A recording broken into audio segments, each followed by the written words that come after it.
இலங்கையில் உலங்கு வானூர்தி கொள்வனவு செய்யும் முட்டை வியாபாரி இன்று பல்வேறு தரப்பினரும் பணிப்புறக்கணிப்பில்.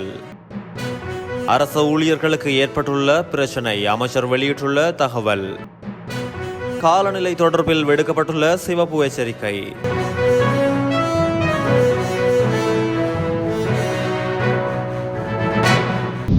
இலங்கையில் அதிக விலைக்கு முட்டை விற்பனை மூலம் பெரும் லாபம் ஈட்டிய முட்டை வியாபாரி ஒருவர் உலங்கு வானூர்தி கொள்வனவு செய்யும் அளவுக்கு பணக்காரராக மாறியுள்ளதாக தகவல் வெளியாகியுள்ளது. ஒரு முட்டை உற்பத்தி செலவு 31 ரூபாய் என்றாலும் 50 தொடக்கம் 55 ரூபாய்க்கிடையேயான விலையில் நுகர்வோரை சென்றடைகின்றது. அதற்கமைய முட்டை வியாபாரிகள் வரம் பெற்ற லாபம் ஈட்டுகின்றனர். மேலும் முட்டை வியாபாரிகள் பெரும்பாலானோர் உற்பத்தி செய்த முட்டைகளை தனியார் இடங்களில் இருப்பு வைப்பதாகவும் தெரிவிக்கப்படுகிறது. சந்தையில் போலி முட்டை தட்டுப்பாடு ஏற்பட்டு முட்டை விலையை உயர்த்துவதாகவும் அரச கால்நடைத்துறைக்கு முறைப்பாடு செய்துள்ளனர். தனிப்பட்ட மகிழ்ச்சிக்காக உலங்கு வானூர்தி வாங்குவதோடு நுகர்வோரை சுரண்டி அதிக லாபம் ஈட்டும் முட்டை வியாபாரிகள் குறித்து நுகர்வோர் கவலையடைந்துள்ளதாக கால்நடை துறையினர் தெரிவித்துள்ளனர். சுகயீன விடுமுறையை அறிவித்து இன்று நாடளாவிய ரீதியில் பணிப்புறக்கணிப்பில் ஈடுபடுவதற்கு ஆசிரியர் அதிபர் சங்கங்கள் தீர்மானித்துள்ளன. கொழும்பில் இடம்பெற்ற போராட்டத்தின் மீது போலீசாரால் மேற்கொள்ளப்பட்ட கண்ணீர் புகை மற்றும் நீர்த்தாரை பிரயோகத்திற்கு எதிர்ப்பு தெரிவித்து ஆசிரியர் அதிபர் தொழிற்சங்கங்கள் பணிப்புறக்கணிப்பில் ஈடுபட தீர்மானித்துள்ளதாக தெரிவிக்கப்படுகிறது. நேற்று ஆசிரியர் அதிபர்கள் சுகயீன விடுமுறையை அறிவித்து பணிப்பகிஷ்கரிப்பில் ஈடுபட்டதோடு இதன் காரணமாக நாடளாவிய ரீதியில் பல பாடசாலைகளில் கற்கைகள் இடைநிறுத்தப்பட்டுள்ளன.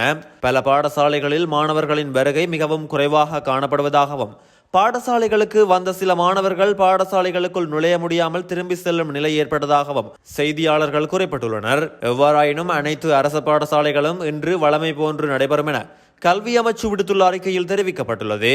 இதேவேளை இன்று ஆரம்பமாகவிருந்த கல்வி பொதுத்தராதர சாதாரணதர பரீட்சையின் 2ஆம் கட்ட மதிப்பீடு தவிர்க்க முடியாத காரணங்களால் மேற்கொள்ளப்படாது என பரீட்சைகள் ஆணையாளர் அமித் ஜெயசுந்தர தெரிவித்துள்ளார். இதன்படி 2ஆம் கட்ட மதிப்பீட்டு நடவடிக்கைகள் நாளை முதல் ஆரம்பமாக உள்ளதாக பரீட்சைகள் ஆணையாளர் அறிவிப்பொன்றை வெளியிட்டு தெரிவித்துள்ளார்.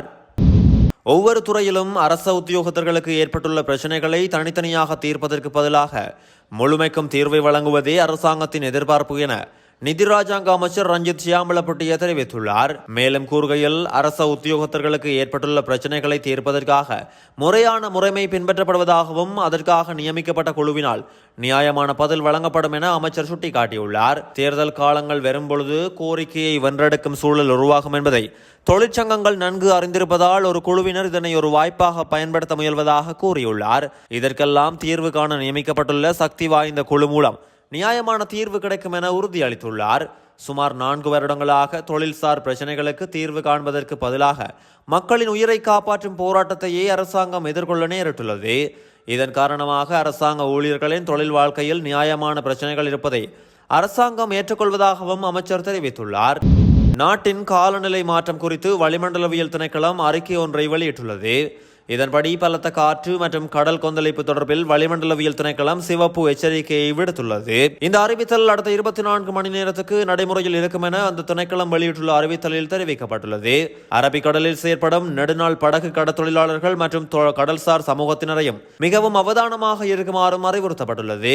அந்த பகுதியில் பலத்த காற்று வீசக்கூடும் எனவும் கடற்பிரதேசங்கள் மிகவும் கொந்தளிப்போடு காணப்படுவதாகவும் திணைக்களம் தெரிவித்துள்ளது. இதேவேளை மேல் சப்ரகமுவ மற்றும் வடமேல் மாகாணங்களில் கண்டி, நுவரலியா, காலி மற்றும் மாத்தறை மாவட்டங்களிலும் அவ்வப்போது மழை பெய்யக்கூடும் என எதிர்வு கூறியுள்ளது. நடப்பு T20 உலகக்கிண்ண தொடரில் தென்னாப்பிரிக்கா அணி முதல் அணியாக இறுதிப் போட்டிக்கு தகுதி பெற்றுள்ளது.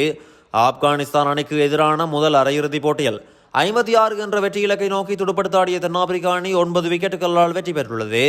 தென்னாப்பிரிக்கா அணி 8.5 ஓவர்களில் ஒரு விக்கெட்டினை மட்டுமே இழந்து வெற்றி இலக்கை அடைந்தது. இதன் மூலம் வரலாற்றில் முதல் முறையாக தென்னாப்பிரிக்கா அணி ICC நடத்தும் உலகக்கிண்ண போட்டிகளில் இறுதிப் போட்டிக்கு தகுதி பெற்றுள்ளமை குறிப்பிடத்தக்கது.